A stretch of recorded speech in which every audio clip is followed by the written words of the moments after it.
quand la passion est là, la paye n'est pas la première motivation. Voilà ce que j'ai entendu hier soir dans un documentaire qui parlait des recrutements de professeurs pour pallier à ce manque pour la rentrée de septembre.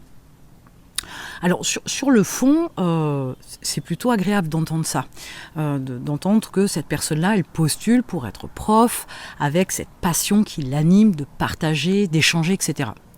Ok, maintenant, nous on parle d'entrepreneuriat, donc on va le ramener dans l'entrepreneuriat, et on l'entend ça aussi.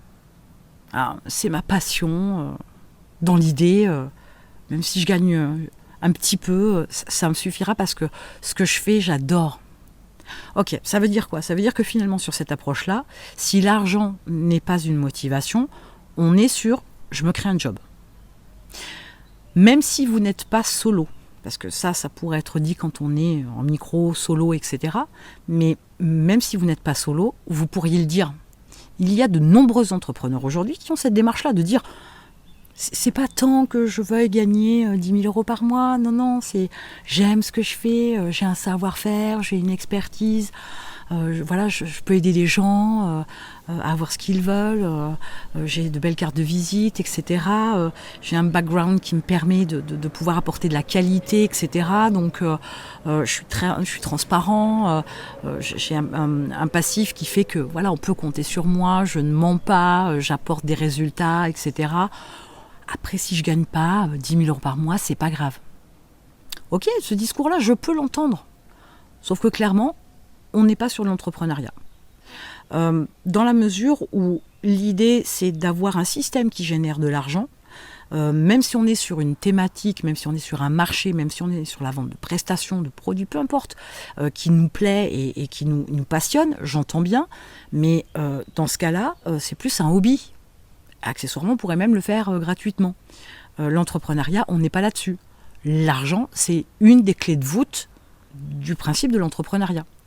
Sans ça, sans cette particularité-là, on n'est pas sur de l'entrepreneuriat. On est sur éventuellement un job qu'on s'est fait quand on est en solo. On est sur une passion qui rémunère un petit peu quand on est vraiment dans un sujet en particulier. Et c'est chouette. Ça peut être aussi, alors je pourrais gratouiller là parce que moi j'aimerais bien approfondir le sujet là, mais je vais me retenir. Clairement, le rejet de l'argent, c'est clairement un signe d'un problème de relation à l'argent. On peut pas être contre l'argent, c'est pas possible. D'abord parce que c'est quelque chose dont on a besoin pour pouvoir se loger, se nourrir, etc.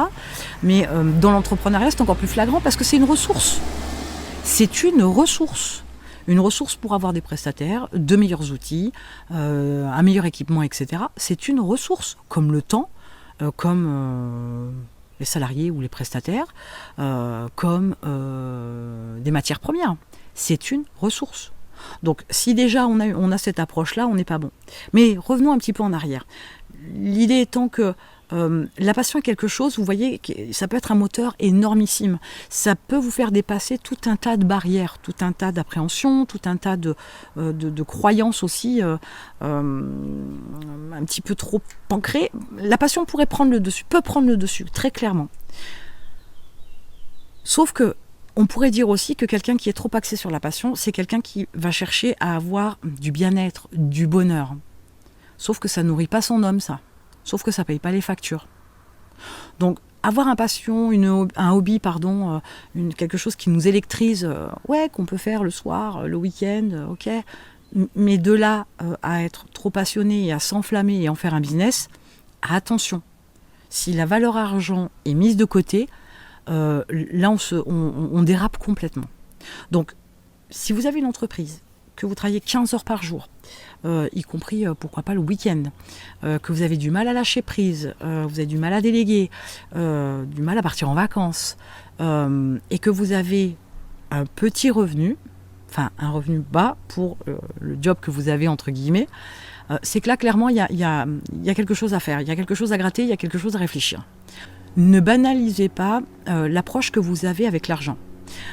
Si vous dites « Oh mais non, mais l'argent, ça va, on est dans un pays où on surconsomme, où tout est à l'excès, tout est orienté vers l'argent, les riches, machin. » Vous faites fuir l'argent. Alors oui, continuez à faire votre petite passion, mais clairement, si vous avez des salariés, à un moment donné, vous allez plafonner. Vous allez atteindre une espèce de plafond de verre parce que vous êtes en rupture, on peut appeler ça comme ça, en rupture avec l'argent.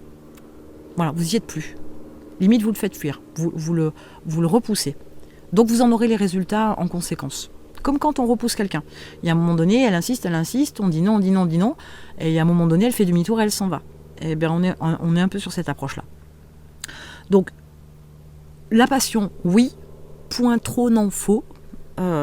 Limitez-vous quand même, parce que si ça vous prend trop au trip, vous allez oublier tout ce qu'il y a à faire derrière.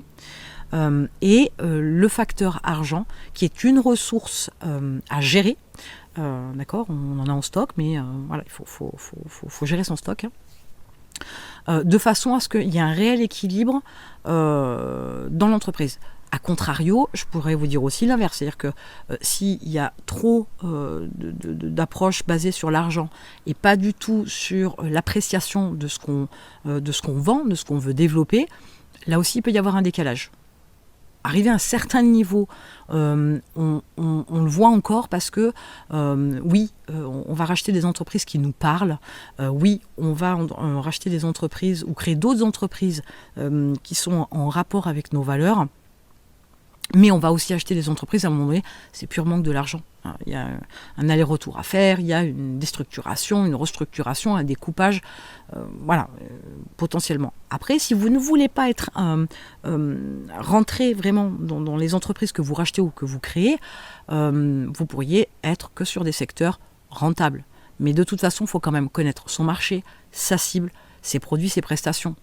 D'accord ? C'est pas parce qu'on a les moyens de créer une entreprise qu'on va payer, que tout va être fait et qu'on n'aura rien à faire.